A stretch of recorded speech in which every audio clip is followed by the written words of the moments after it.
Unité TV, Unité TV.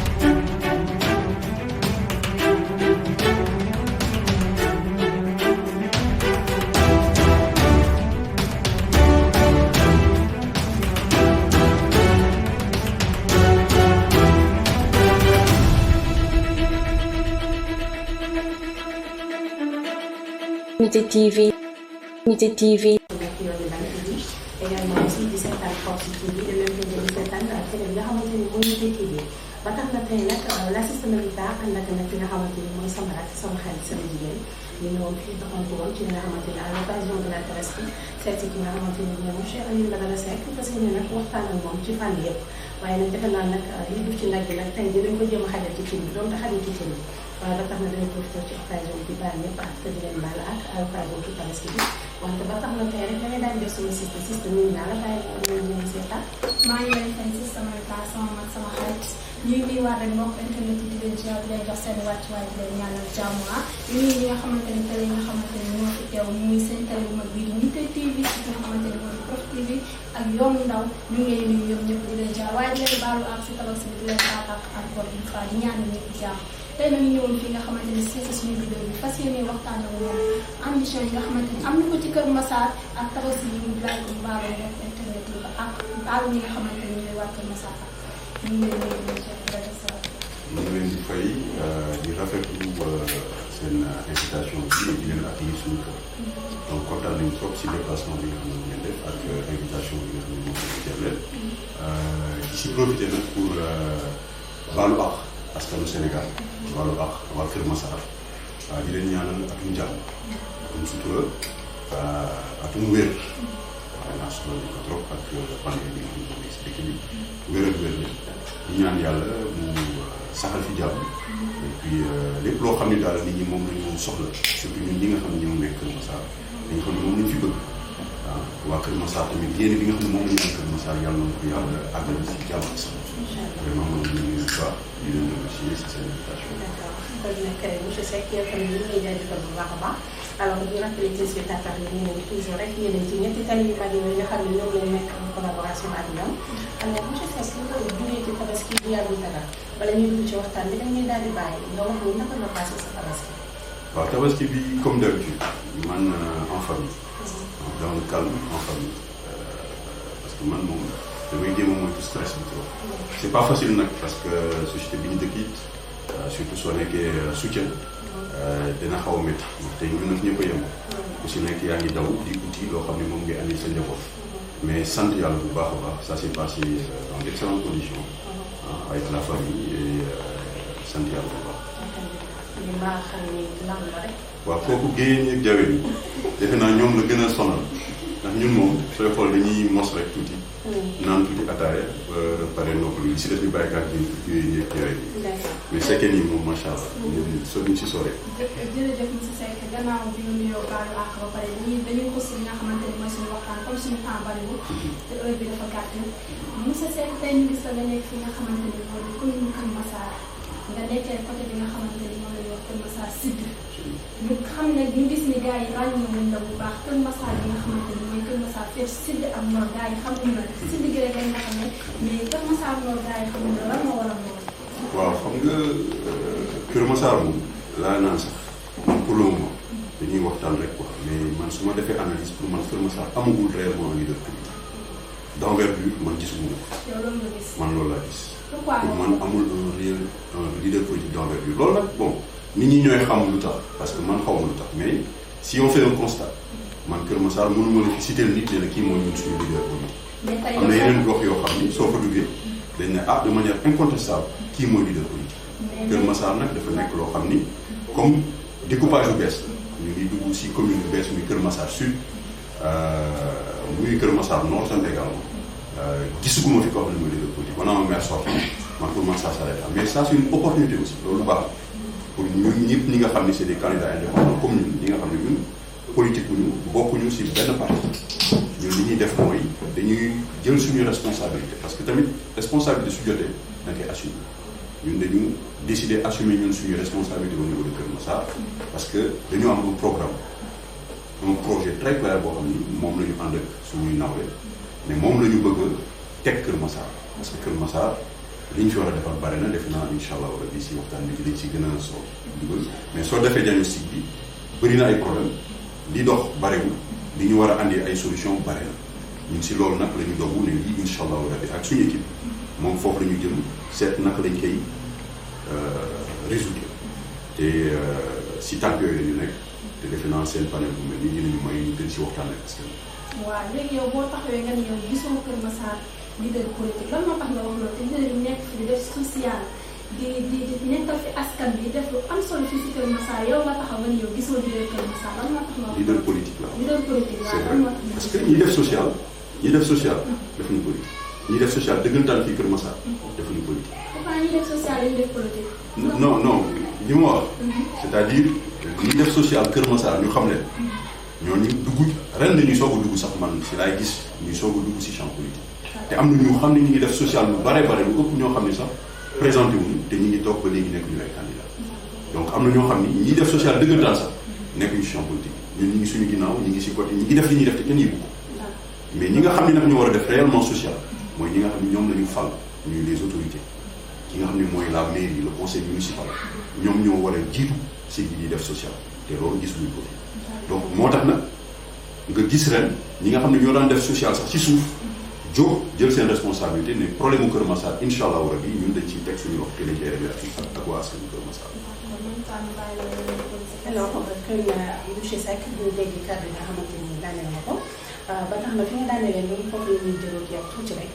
muy kàddu yi nga mën a wax sànq que ni gisoo fi leader politique boo xamante ni ni mu war a taxawee askan Kër Massar taxawee na leen ko aussi gis nañu ni que Moussa y a beaucoup de mots yoo xamante ni ñu fii ci société bi yow nga nekk ndaw nekk fi ci biir Kër Massar di égri fii également aussi boo nee gisoo ko kon ça veut dire que kon est-ce que mënuñu jàpp ni que ni yow peut-être xëy na jeunes yi am na lu ñuy xaar ci yow de manière générale maanaam yow lan nga ñu mën a wax loo xamante ni ñi ñaa ngi koy defal jeunes yi naka nga leen taxaw sa relation ak ñoom lan la fii ci Kër Massar. waaw sa question lu am solo la daf may ma gën a présenté wu sax ma présenté wu ñi nga xam ni jot ni ma xam man maa ngi tudd Alioune Badara Seck comme ni ñu ko waxee si njëlbeen bi di doomi réew mi fii laa màggee fii laa juddoo Sénégal màggee fi jàngi fii laa jàng ba am suma bac maa ngi dugg Prytanée militaire bi may am 13 ans def sama service militaire Prytanée militaire comme tous les jeunes yi nga xam ne ñoo dugg Prytanée militaire muy école bu am solo nag parce que dafa marqué man sama bac ma génn fa am fa sama bac bi ma amee bac continuer samay jàng université dem école supérieure polytechnique foofu laa amee sama premier diplôme mooy mon DUT en analyste programmeur informatique bi ma fa jógee comme soutien de famille ñaari at laa jàng après université bi damay liggéey donc si laa dem tàmbali liggéey damay liggéey def 1 an liggéey fii yàlla may ma opportunité ma ànd ak dajeek ay mag yu baax ñu xelal ma yàlla may ma am visa dem jàngi États-Unis def fa 12 ans laa def États-Unis àggali fa samay jàng foofu laa amee sama bachelor en finance foofu laa amee sama master en business administration sama MBA donc ba pare nag liggéey fa dans le secteur de la finance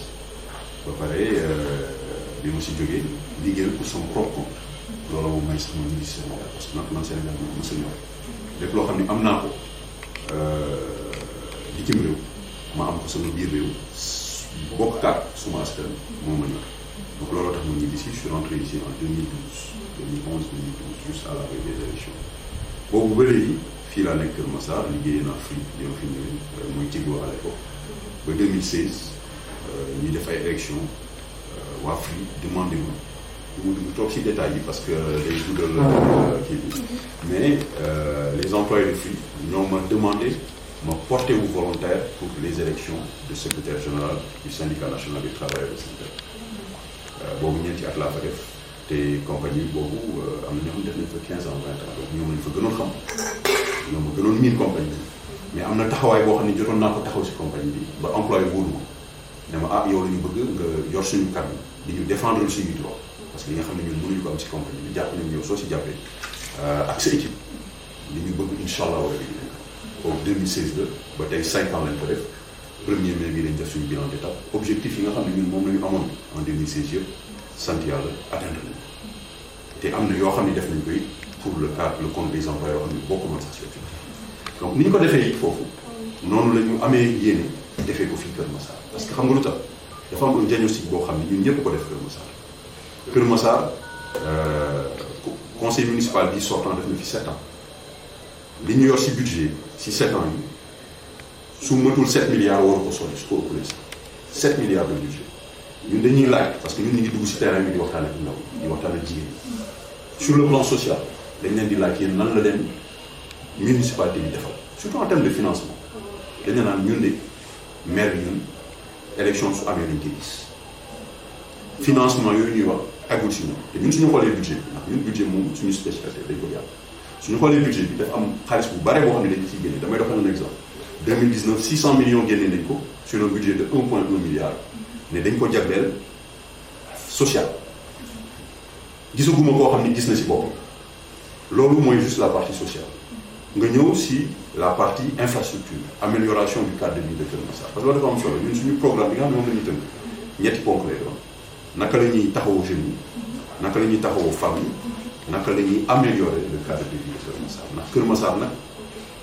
dëgg neex yàlla yéen moo ko gën man ñu ma gën a xam Kër Massar rek fi nekk parce que man néew ma damay présenté wu Kër Massar ndax dama gën a xam ni ñuy Kër Massar wala ndax dama fi compétence wala ndax dama nekk un messie non pas du tout dañu ne ñun dañuy dañu assumer une responsabilité taxaw jël initiative ne dañu siy woo nag ndaw yi Kër Massar mag yi Kër Massar ak jigéen yi Kër Massar ñu jàpp si parce que ñun rek ko mën a defar on a eu l'expérience avec les politiques pendant 7 ans et plus parce que 96 la ñu def Kër Massar pour ñu ba tey suñu si mënoon dara réglé na suñu toogee seetaan nag on est complice te nous on ne peut pas être complice dañuy jël suñu responsabilité woo si ñi nga xam ne ñoo ci ëpp xam-xam foofu nag te nanguwuñu peut-être bokk si langue bi mais ñi ngi si suñu ginnaaw di ñu jàppale xam-xam si loo mënti laal muy environnement muy informatique muy numérique loo ci mënti laal cadre de vie ñi ngi ak ñun di ñu xelal muy sport muy culture ñi ñuy xelal pour loo xam ni mooy améliorer xar kanamu Kër Massar donc ñun loolu mooy suñu mission on va jouer le rôle de coordonnateur parce que il faut que mu am dans une équipe ñoo xam ne ñooy diriger ñun dañ ñu wóolu ne ñu dem leen si kanam ñu topp seen ginnaaw waaye duñu leen bàyyi dara liggéey bi incha allahu rabbi il faut ngeen def ko lépp loo xam ne dañ ko tënk suñu programme balaa mandat bi di jeex incha allahu rabbi danañ ko def donc loolu mooy ñun suñu engagement envers les populations de Kër Massar di tàllal ñëpp nag suñu loxo di leen ñaan ñu fekk si ñu si xeex ndaxte xeex bi ñun ñëpp ko bokk du xeex pour man du xeex pour sister du xeex pour beneen sister du xeex pour ñun ñëpp donc ni si ñëpp jàpp ñu jëm kanam. rafetlu nañ kàddu yi macha allah li ñu fi wax yëpp am na solo tey ñu gis ni tey kàddu yi ñu yëpp dafa am solo pourquoi pas nangu fësal sa bopp ni Kër Massar bi yëpp xam ne lépp loo xamante ni war na Kër Massar ràññee kan mooy monsieur Seck nga wane sa bopp dafa mel ni da nga ragal politique bi. non lépp loo gis si politique c'est vrai que lu ñu ay expert politique nag mais lépp loo gis rek dafa am apport su jotee rek la nga ko war a def. parce que li ñu fi teg yëpp ñu waroo ragal li ñu fi wax yëpp am nga droit ragal politique. non ñun da nga ragal politique Kër Massar bi. ñun da nga fi gis ay leaders yu la ëpp doole. ñun amul lu ñuy ragal xam nga lu tax. ñun dañu jaar formation syndicale. gis nga formation syndicale ku fa jaar amul looy ragal ñun amul lu ñuy ragal suñu amul lu ñuy ragal du ñu dugg si langue politique suñu xam nga soo nekkee si yoonu dëgg amul dara loo war a ragal ñun amul dara loo xam ne dañ koy ragal c'est-à-dire ni ma la ko waxee rek dañuy liggéey te nag duñu tëb rek di daw lépp lu ñuy def rek Kër Massar ku ko bëgg liggéey il faut nga planifier ko il faut nga teg stratégie bu leer du mbir mi du course daw di dem non parce que nag dafa may enjeu te j'en profite pour def une annonce en exclusivité si seen chaîne yi c'est-à-dire ñun dafa bi ñu analyser toog waxtaan suñu biir parce que dafa mouvement yu bare yoo xam ne dañ ñëw ànd ak ñun dañuy woote dañuy lancer un front unitaire de toutes les forces vives de Kër Massar parce que nag dafa jot ñi nga xam ni ñoo bokk gis-gis Kër Massar ñoo bokk valeur muy intégrité muy probité muy honnêteté ñu ànd ba pare nag bokk ay vision ne ñun lii lañu bëgg Kër Massar sur le plan des infrastructures sur le plan de l'emploi sur le plan des jeunes pour les jeunes et pour les femmes sur le plan de l'amélioration du cadre de vie sur le plan de la sécurité ñun ñi nga xam ne ñoo bokk gis-gis dañuy lancer un front unitaire des forces vives de Kër Massar te loolu nag am na ay mouvements yoo xam ne ñi ngi ñëw ñu bare ñi ngi ànd ak ñun te dañ siy profiter si seen antenne bi pour woo ñi nga xam ni ñëpp parce que ñun suñu wàllu bopp képp koo xam ni xam nga yaa ngi wax dañuy ragal képp koo xam ne man yëg naa ni yow candidat dem naa ba sa kër seeti la waxtaan ak yow xam nga lu tax mooy suñu rôle parce que su fekkee dañoo bëgg defar rek Kër Massar koo bëgg defar maa jiite wala yow yaay jiite loolu warul poser problème suñu biir. kon am na candidat yoo xamante ne dem ba seen kër. absolument am na candidat yoo xam ni man maa dem ba seen kër toog waxtaan ak ñoom am na ñoo xam ni dama contacter sama équipe ñoo contacter seen équipe ñu convier un cadre boo xam ni foofu la ñuy dem ñu toog ñu waxtaan te loolu paree duñ si équipe bi nga xam ne moom la ñuy wax dañ koy continuer di ko def parce que bëri na ay candidats yu nekk Kër Massar mais dafa am loo xam ne il faut ñun ñëpp ñu xam ko c'est-à-dire su fekkee ni ñun élection yi dañ ko bëgg remporter il faut ñu boole suñu doole il faut mu am des coalitions fortes parce que élection yi ni mu tëddoo ren raw gàll bokkatu la élection ni mu daan tëddoo fii élection municipale fii Sénégal raw gàll su fekkee ni ñun les forces vives de Kër Massar on pèse 80% de l'électorat ba pare ñu bëgg dem en ordre dispersé même le camp d'en face su amee 20% moom mooy gagné même ñun suñu amee 80% kii am lii kii am lee ba mooy 80 kii am 20 mooy gagné donc su fekkee dañ ci bëgg dem ak xel benn ba pare nag fàtte suñu bopp ne ñun ñii dañoo bëgg liggéeyal Kër Massar maay jiitu wala yaay jiitu wala keneen ay jiitu loolu warul poser problème parce que liggéey rek moo ñu yëkkati donc ñun ñëpp nañu boole suñuy doole ànd teg suñu programme parce que nag man li may wax souvent mooy su fekkee ni ñun suñu engagement impact bu gën a ndaw bi mu am sax mooy élever le niveau du débat parce que le niveau du débat il faut ñu élever ko Kër Massar xam nga lu tax Kër Massar dafa bëri ay borom xam Kër Massar dafa am ñoo xam ne dañoo am fulla am fayda am loo xam ne bëgg nañu pour Kër Massar waruñu nangu n'importe qui di ñëw di jël commune bi di def lu ko neex il faut ñun ñu jël suñuy responsabilité ñëpp ku si nekk si anam bi ñu ko mënee nag am na ñoo xam ne mën nañu fës génn télé wax am na ñoo xam ni seen xam-xam la ñu am ñoom ñëpp lañu soxla seen xalaat seen xam-xam seen i conseil seen i ñaan ku si nekk li nga mën nga def ko si doole bi pour ñun ñëpp ñu mën a ànd jël Kër Massar liggéey ko ñun loolu la ñu wax donc front boobu ñuy lancé incha allah rabi fii lañ ko annoncé mais ñi ngi dox tànk yi tàmbali nañ ko te danañ ko continuer di dox parce que candidat yëpp il faut que ñu am conscience ci loolu il faut que ñu boole suñuy doole ñu mën a ànd pour que ñu mën a dem à l'assaut de ces élections là jël la municipalité ba pare nag liggéey ko képp koo xam ne da nga koy jël da ngay am ay engagement yu leer yoo xam ne moom ngay signé ak askanu Kër Massar ne leen lii ak lii ak lii ak lii laa koy def fii laa koy defee kañ laa koy def ak fan laay jëlee financement yi koy def parce que mbir mi du ay wax rek mbir mi liggéey la ñun dañu soxla koo xam ne dafa war a ñëw fii liggéey te ñun incha allah rabbi mooy suñu vision mooy suñu objectif te ñu ngi ñaan yàlla mu jàppale ñu si. d'accord alors monsieur Seck dégg nañu kàddu yi nga xamante ni moom ak wax mu nekk kàddu yoo xamante ni lu am solo la lu ñuy rafetlu ci collaboration yi nga xamante ni wax nga ko léegi sa diggante ak autorité yi nga xamante ni mooy autorité municipale yi nekk fi alors ba tey rek dañuy daal di dem ci li nga xamante ni mooy problème yi nga xamante ni moo entouré bu ñu nee Kër Massar parce que récemment rek on parle de troisième vague Covid-19 déjà loolu rek impact la suñu jógee ci loolu ñu dem ci li nga xamante ni mooy problème inondation ku nekk xam ne ni Kër Massar bokk na ci zone yi nga xamante ni moo gën a gaaw si li nga xamante ni inondation une fois que benn yoon moo am pluie rek da nga gis kër yoo xamante ni ndox mi fa mën a ci toog wala bala ndox mi di dem c'est un problème maintenant bu ñu jógee ci loolu ñu ngi wax ci problème d'insécurité lamp yi nga xamante ni am na zone yoo xamante ni amul lamp alors yow nga nekk jeune nekk acteur de développement tey nga pare pour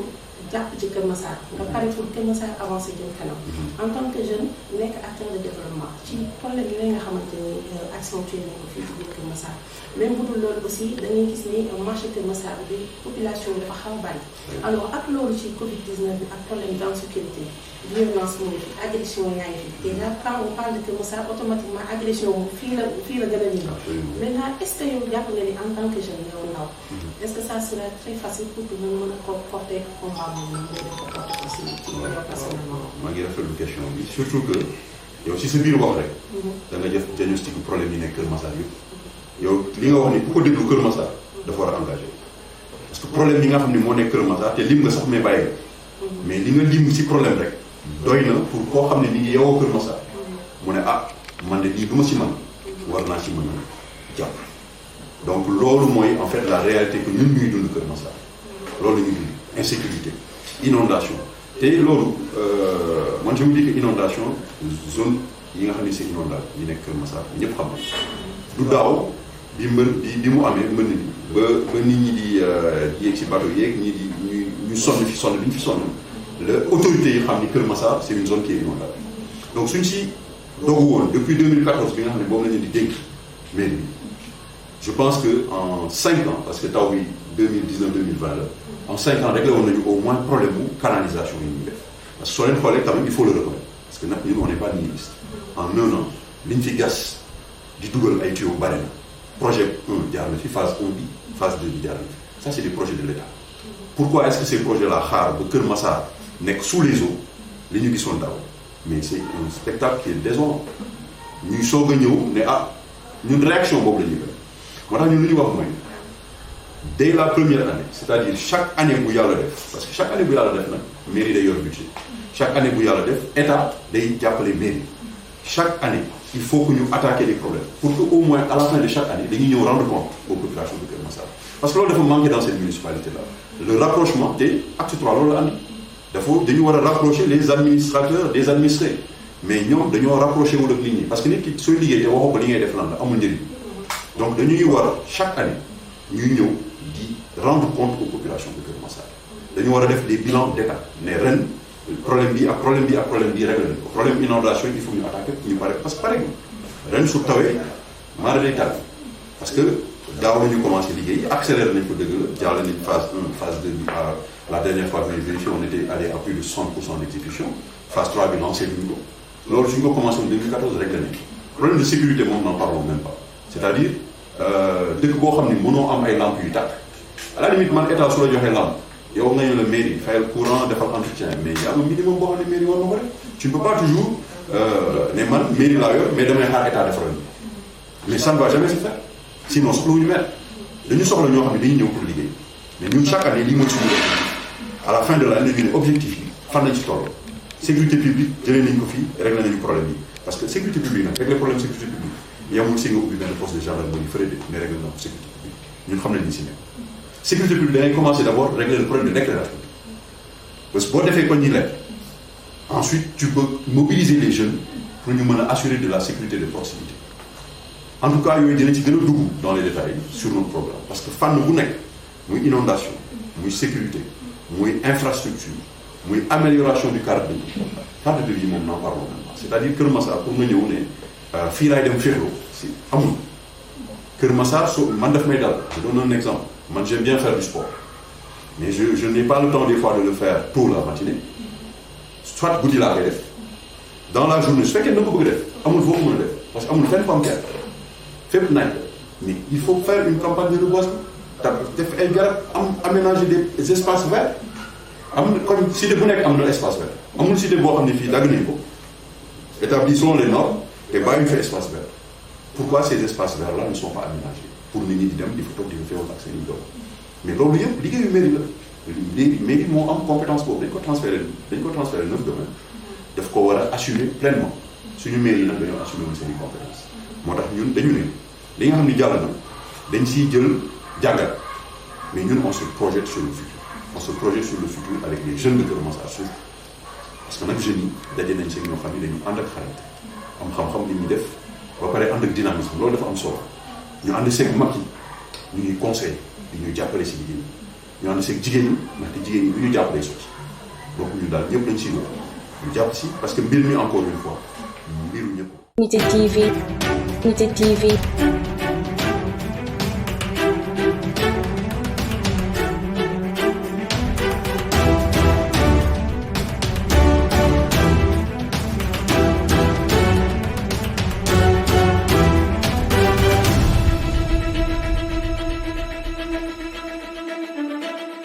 Unité TV,